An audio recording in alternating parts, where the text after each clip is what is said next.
I'm thrilled that you're joining me here. My name is Marilyn Evans. I'm the founder of Parents Aware and host of the Media Savvy Moms podcast, the podcast that is leading the conversation about parenting and pornography today.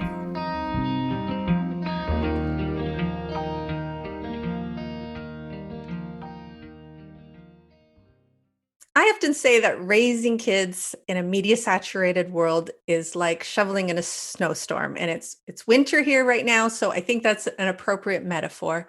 And as a parent, I know that I cannot control everything that's coming at my kids. So I'm always looking for foundational solutions that I can depend on to weather whatever storm is coming our way. And my goal is to carry my kids through safely to the other side. And today we're going to talk about getting teens to tap into their core values. And I'm so excited to share a new resource with you and introduce you to my guests, Lisa and Jason Frost. So Lisa and Jason are authors of The Glass Between Us, Empowering Youth to Combat Digital Exploitation, a value-based approach to screen-driven tech. And they've been working on the front lines with youth for nearly a decade. They've got experience and expertise in education as well as children's rights. And now they run a nonprofit called Wired Human. So their goal, well, I'm actually going to turn the time over to Jason and Lisa, and they can tell us what their goal is with this organization. So welcome. Thank you so much, Marilyn, for having us. It's just a total honor to be here on your show and to be able to speak to your audience today. Yeah, it's a privilege to be here. So our goal with our organization is raising digital mentors, essentially. We want to empower anyone raising teens or working with teens in a way that they feel fully equipped, fully confident to speak into any issues surrounding tech. And that's what we are here for. Wonderful. Ultimately, we see the solution is a community grassroots effort. And I think a lot of us, it's great to get resources. It's great to hear people speak and get inspired, but we're not going to see sustainable change until we come together as parents, as teachers, as professionals, and get equipped, like Lisa was saying, as digital mentors to be able to directly speak into the lives of the teenager or adolescent or child, but also be able to sharpen each other. And as we're journeying through this, we're getting these resources, but we're also journeying together and learning from each other what works in this home, what works in that school. And I think that's another thing that we see central to this is that for readers, that this is a great place to get equipped and get tools. But the next step after that is really to come out as a community together and tackle this as a grassroots movement. Like you said, it's a snowstorm. Let's bring a giant plow and not just a shovel.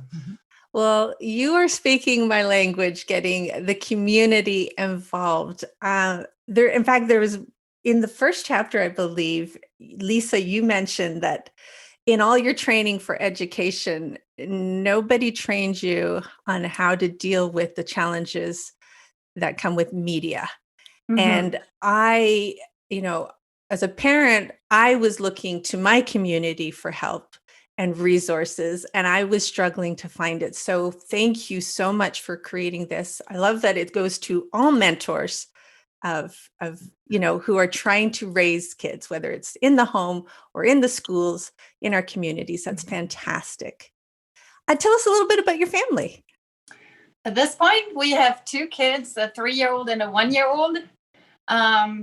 It's always loud and action around the house. So our kids are little and wonderful and keep us busy. You might even hear them in this interview because they are being babysat in this room above us. So you'll get to see how loud and excited and much energy they actually have. Yeah, and we love going on adventures as a family. The outdoors is the place you will find us together. Fantastic. Love that. Love that.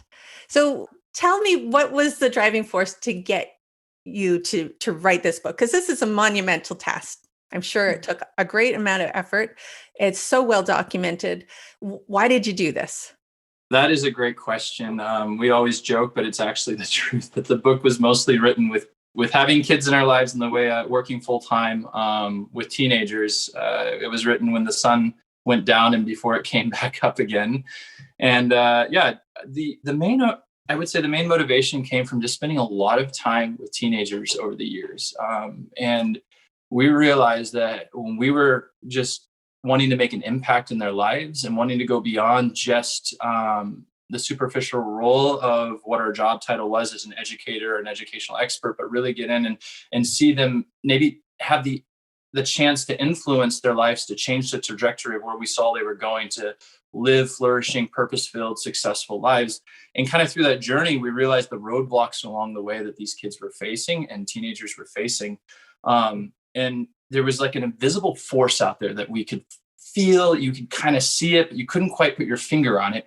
But it was crushing the identity and the mental health and the well-being of this generation as a whole. And it was leaking out everywhere in the school system, in their personal lives at home with their families. And we were like, what is going on? Where is all this depression coming from? Since when do boys treat girls in this way? And like all these weird behaviors.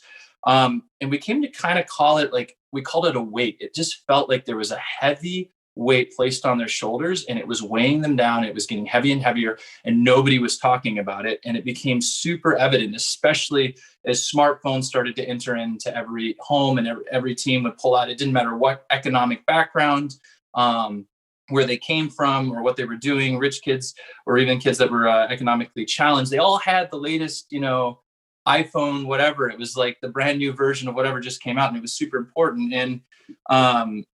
And we came to realize the fundamental truth that the most beautiful things in life are also the most fragile. And we realized that childhood, this like sacred time of adolescence and childhood where it should be light, it should be about discovering, it should be about opening ourselves up to the world and being able to experience who we are and forming our identities was actually being taken away. And we realized that innocence was being shattered. And especially, coming into these preteen stages, the topic of sex, which should be actually something that's like a beautiful thing to talk about, something that they should be excited and have a lot of vision and wonder for, was actually seemingly a tool of destruction in their lives, something that was cynical, something that was dark, something that was sinister, and something they had a lot of trouble being able to talk about in a positive way with the people around them. And I would say one of my biggest kind of wake up calls back in my early days of working as an educational expert in the German school system was sitting through a Sex 101 video. I mean, it was with 11 and 12-year-olds and the teacher was just saying, okay, now it's time we're going to learn about this. And it gave a very, non-graphic description of what it is, but all the fundamentals. And at the end of the video, she said, do you guys have any questions? Well, part of the video, they made a claim and said, hey, pornography is out there, guys, but you need to know that it's not real. It's fake. So don't think what you're seeing online is actually something that is happening in the real world from the sense of like what you should be doing with other people or what you should see as a normal sexual behavior. And when the teacher asked, does anybody have any questions or learn anything new? For these 11-year-olds, they were like, we know all about sex. None of that is new for us, which took me off guard because I was like at 11 years old, I wasn't that informed. But they were shocked as a class, like 25 kids, shocked to hear that pornography was fake. They were like, we had no idea. And that was kind of for me when the light bulb went off. Okay, this is kind of like the breadcrumbs I'm starting to follow to see where this weight is coming from, where these odd behaviors are coming from. And Lisa, I think, even has a more powerful and descriptive story of actually kind of full circle, because these were like 11, 12-year-olds and she interacted with more 15, 16, 17-year-olds and started to see where that kind of that path, that value system that's produced in porn, where that actually leads. Thanks for sharing that, Jason. I want to hear what Lisa's experience was. So yours was more high school age. Mm-hmm. Mm-hmm. Yeah. I'm actually a high school teacher by profession. I'm not practicing it at the moment, but that's been my main field of engaging with teens. And in that context, like you said, I never got any training for how to engage students when it comes to the topics surrounding digital media, but I felt it so omnipresent in my classroom and influencing the core relationships, the interaction inside the classroom.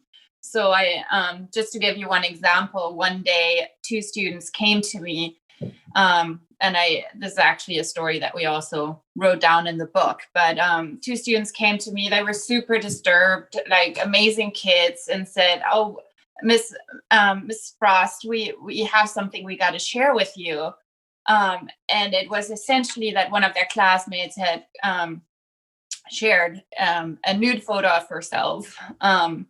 And it had gone around the school, and they had gotten it, and they had looked at it, and they felt bad about it, which in retrospect, I'm like, that is actually amazing. They came to me, because usually they don't. And it was an expression of trust.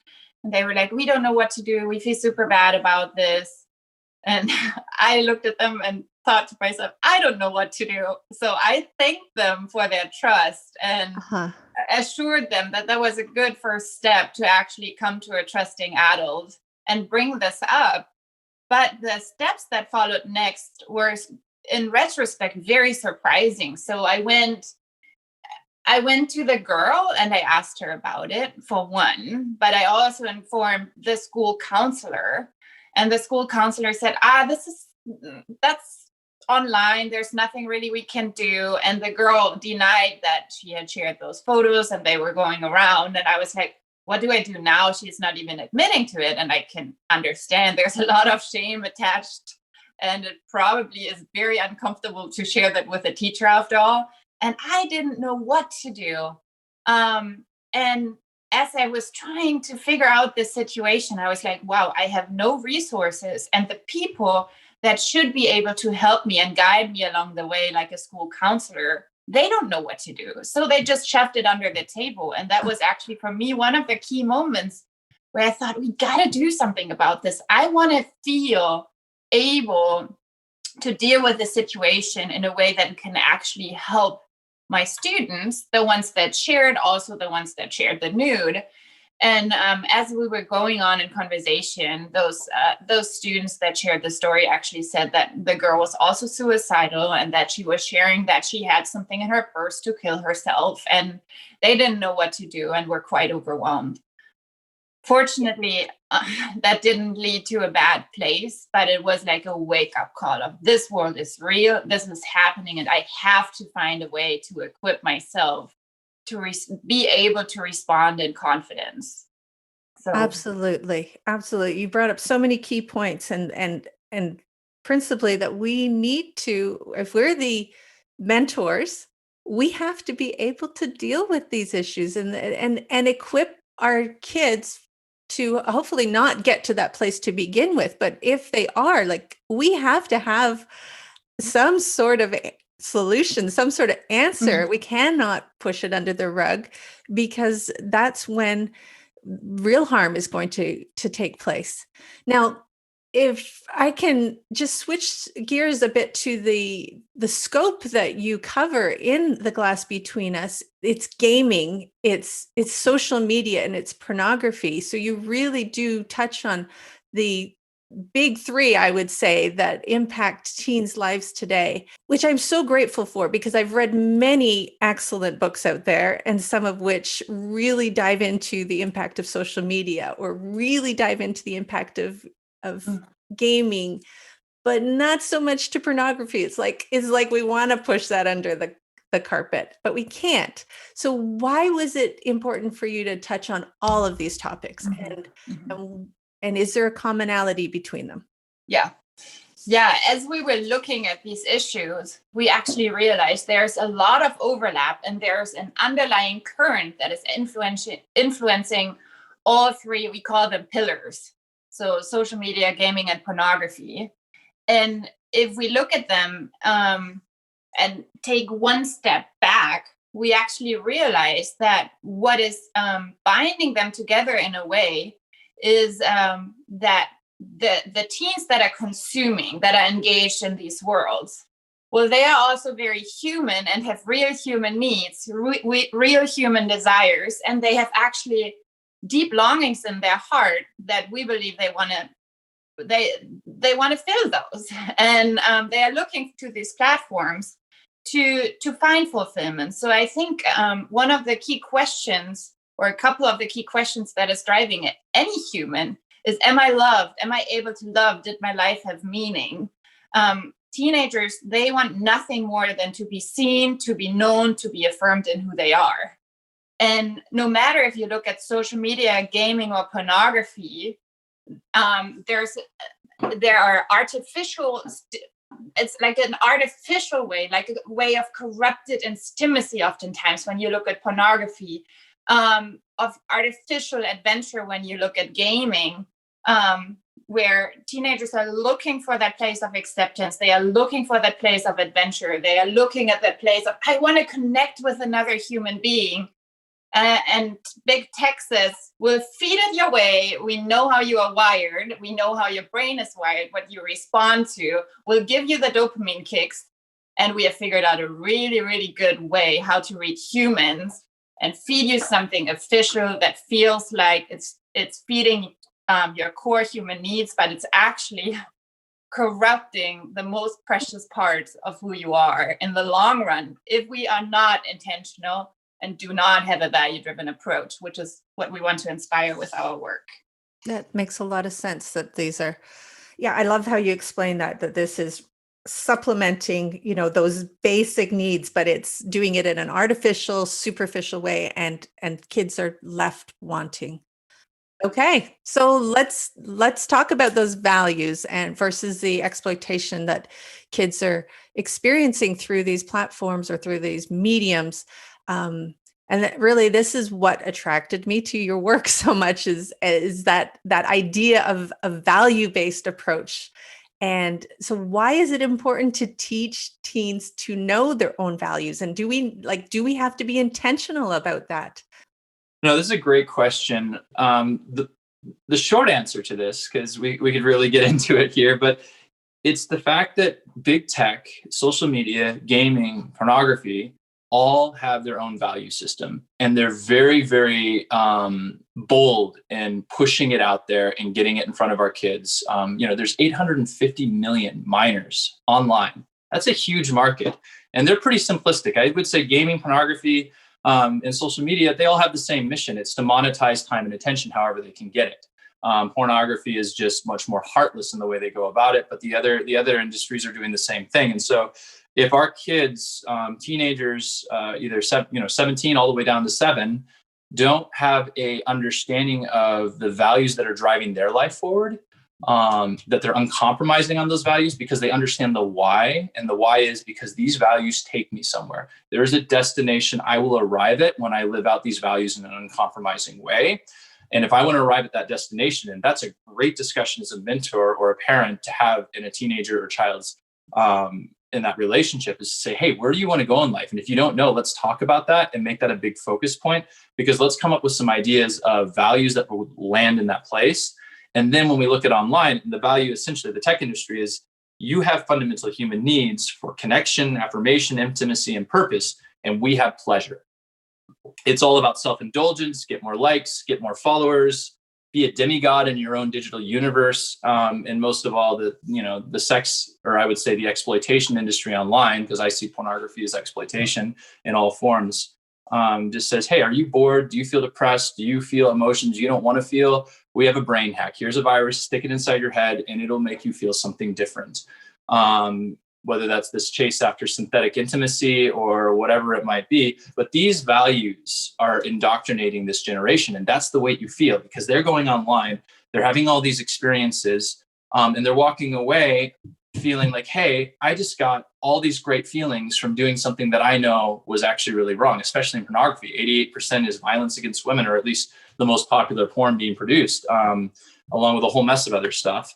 And they're walking away, getting their brains hacked and feeling really good about what they saw, but knowing deep down inside it was really bad. And that's just destroying an entire generation's identity, how they see themselves and how they're interacting with each other. So when we instill as mentors a value system that is completely contrary to the values that big tech is pushing on our kids, we create a higher level of ownership and responsibility in this theme, because tech is omnipresent. It's totally changed the way the smartphone has changed the way we're able to protect the sacredness of childhood within our homes, and innocence, because the minute they walk out the door, we know, at least Lisa and I know, they're with all their friends with smartphones. They're traveling on sport teams with smartphones. They're going to get this stuff, whether you're there to put filters on it, control it, or tell them that it's wrong. So we need a higher level of ownership. And we see that through this values-driven approach. When teens and kids are clear about the values that are taking them to the destination they want to arrive at, when they're confronted with some really rotten porn clip and they're curious and their sexual curiosity is like, hey, what is this? Mom and dad said not to do it. Well, what if it's like, actually, that's not who I am.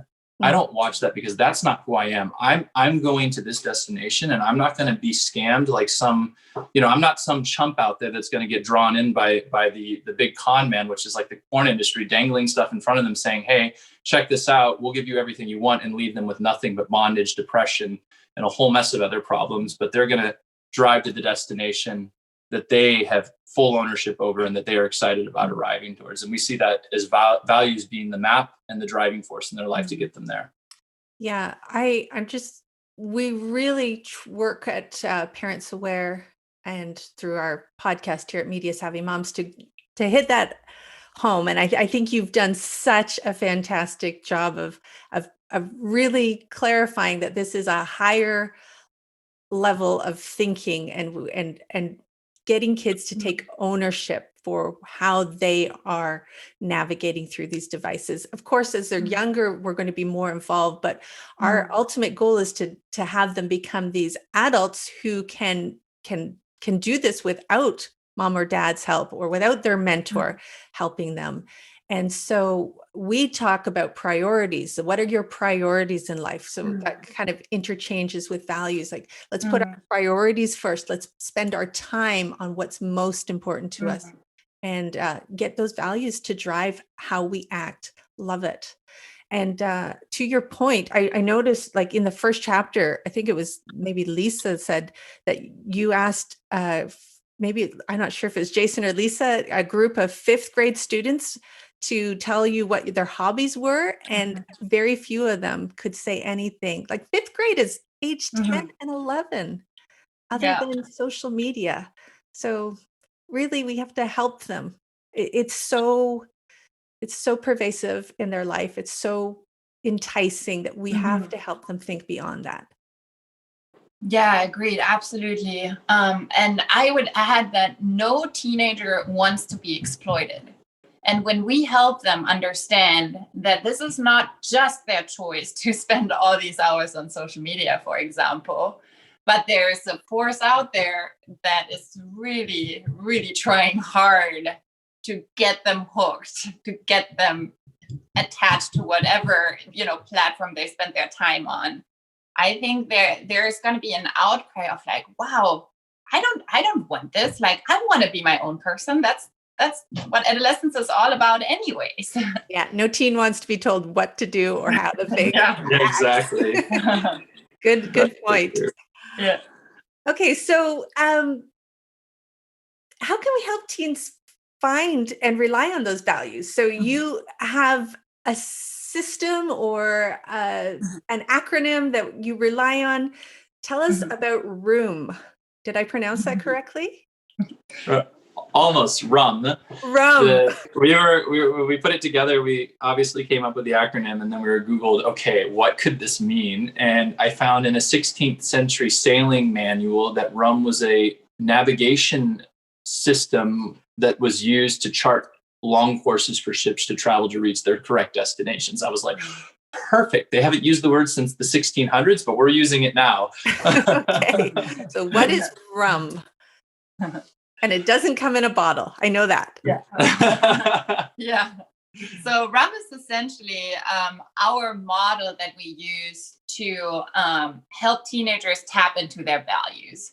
And it stands for these 4 things that we feel we as adults in teenagers' lives, as parents, we got to grow in to make this whole tech thing work. It starts with relationship. If I have a good relationship to the teenagers I interact with, that's the only way we're going to have fertile soil where we can actually have conversations. Understanding is the next piece. We have to continually grow in our understanding of tech and not just throw our hands in the air, not just monitor, but understand what is so fascinating about it. What is driving this whole machine, and also what's out there. What is my kid engaging in? And from that place, we feel that we actually have a role in mentoring. That doesn't mean telling the kids what to do, but like we said before, asking the deeper questions. And that's where I would bring it back to core values and helping teenagers to bring back to tap into their core values, helping them understand what core values are and also what do they want to go after. And the interesting thing is that the more attention we give to building core values or strengthening them, let's say empathy. In Denmark, empathy is a school subject because the Danish think you can actually grow in empathy when you spend time on it and actually ponder on it. Now, how does it look like to take empathy online? How does that change my interactions?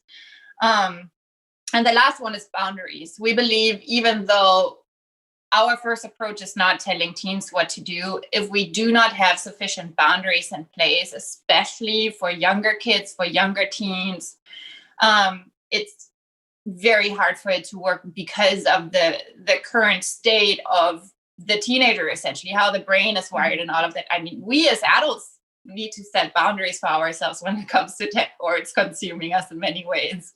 And we are working on that in our household again and again, and we are by no means perfect. It's an ongoing thing, for sure. It's an ongoing thing, but in our mind, a very needed thing of what do we want to establish in our family home? Do we have smartphones in the bedroom? Probably not. Do we have them at the dinner table? That type of thing. So relationships first. I love that relationships come first.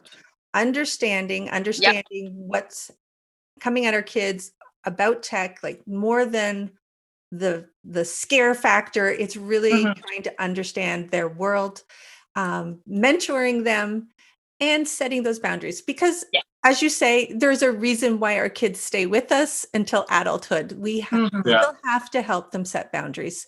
And sometimes it's contrary, this model, to what you would want to react in a moment when you're looking at your kids' tech behavior. And we see that all the time with parents, because it's oftentimes when we hear or parents hear the stories or the things their kids are involved in, they overreact or they panic, or they, you walk in the room, you're like, I told you to get off the video game system, rip it out of the wall and put it up on top of the shelf.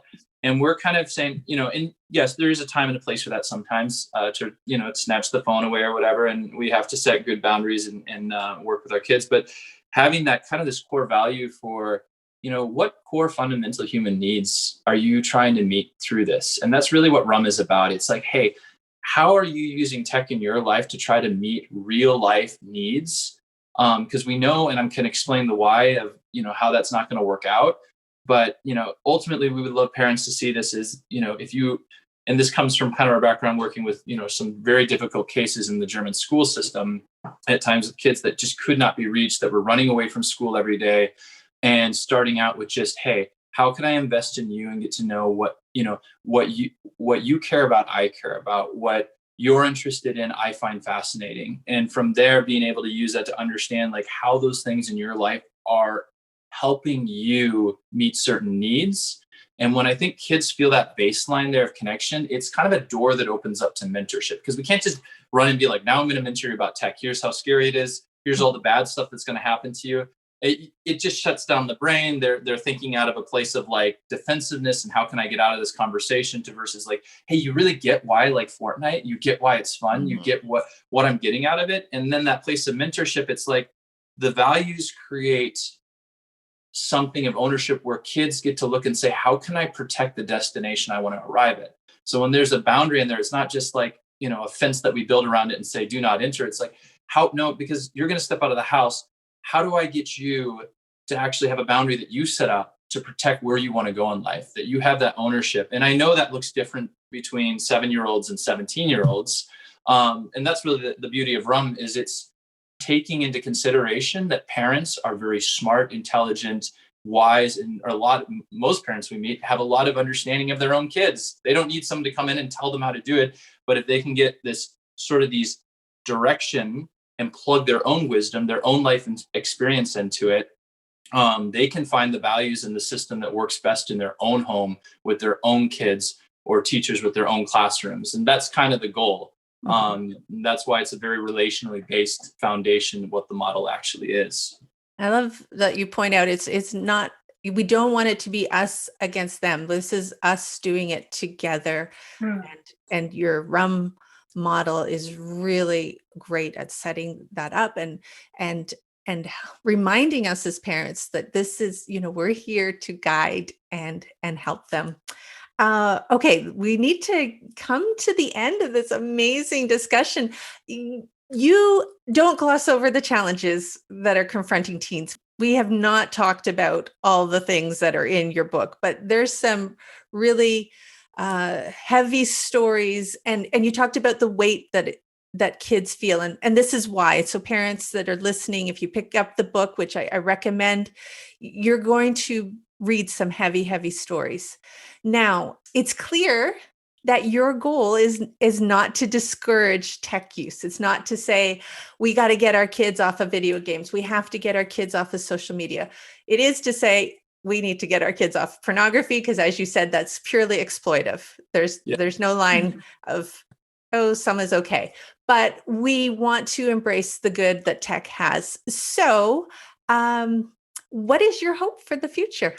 We want to turn the gravity down. I want to bring childhood back to the moon. So it's like, it's so heavy right now. And it's like, I feel like kids, they're walking and it's gravity's turned so high up that they can't experience childhood anymore. They can't experience innocence. I think of my first crush, the wonder I experienced, like, what would it be like to hold her hand? Or what would it be like, oh my gosh, like, dare I say it, kiss this girl, when I was 12 years old. Like, that wonder was there because the gravity wasn't turned up on my life. And the same experience, going out into the world and letting it hit you with all the wonder that the world offers us, and being able to discover our identities and who we are in that experience. And it looks different between a 7-year-old and a 17-year-old, but there is wonder in life to be discovered at all ages. And it only happens in an environment where gravity gets turned down, where childhood, innocence, adolescence, all those normal stages that should be sacredly protected, are able to experience the fullness of life, to discover who we are and our identities, or that this rising generation can.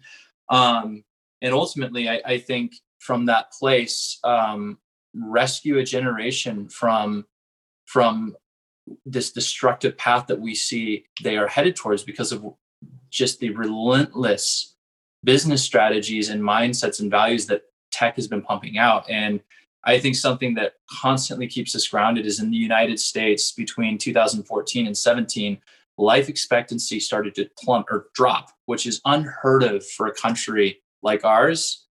And we found out that it wasn't because old people were dying sooner, it was because young people were choosing to end their lives. And so I think coming back to this whole thing, that we're actually about rescuing this generation, we're actually about setting them up for success in life. And I think Lisa might have a few more practical things to say right there, but it kind of encompasses, I guess, what all that we talked about today is. I really think we can actually set a new course and a new journey for the relationships that parents and professionals have with teens, but also the trajectory of these teenagers' lives. Thank you. Go ahead, Lisa. Yeah, I couldn't agree more with what Jason was saying. And ultimately, we think that the teens that learn through their families, learn through their classroom, learn through different settings to pursue real relationships, real adventure, real purpose, investing in each other, helping each other, going out of their way to support one another, they will ultimately be set up for success in life. So this topic goes way beyond just tech. And sometimes tech can be very helpful, but we have to put it in its place where it doesn't limit or exploit, but actually there's a place of launching into destiny and identity, like Jason said. Okay, well, thank you so much.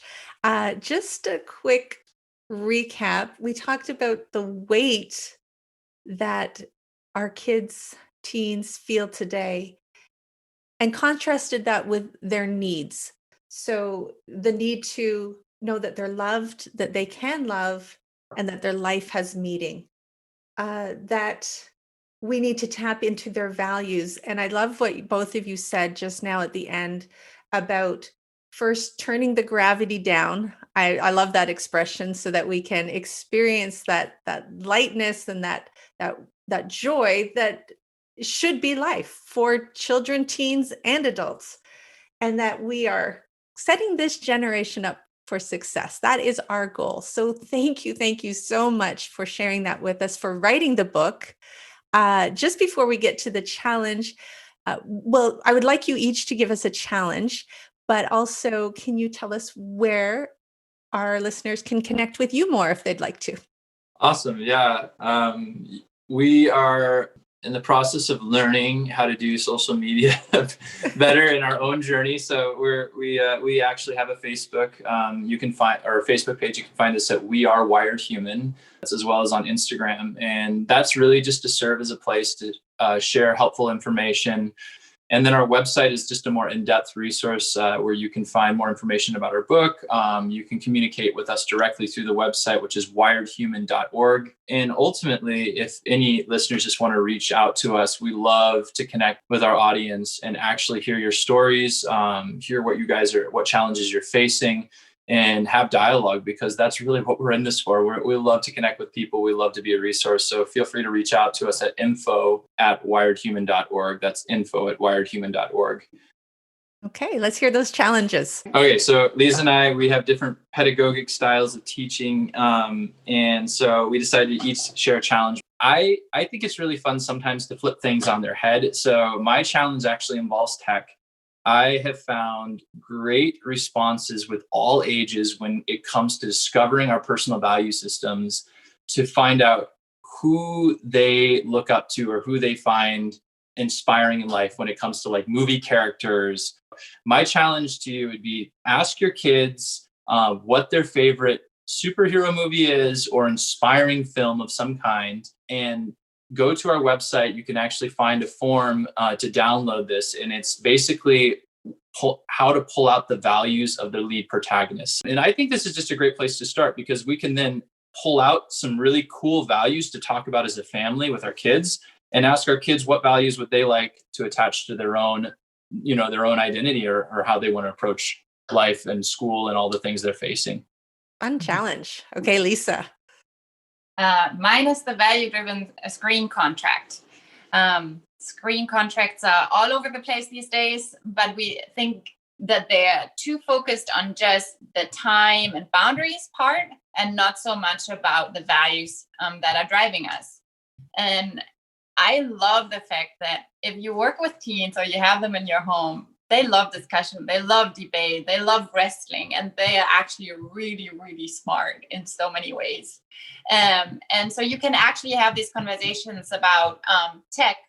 How do we want to use it? Do we want to use it for consumption or creation? How do we build into our core friendships? And then I would challenge all of you, and I'm doing this for myself as well, to have a screen contract that's about committing to certain things that we want to use technology for, and we just want to shed it. For example, we can commit to using social media or tech to strengthen our core friendships, or to use it for creation instead of consumption. And I think then we can revisit whatever we committed to as a family or a classroom and see, are we actually still doing this?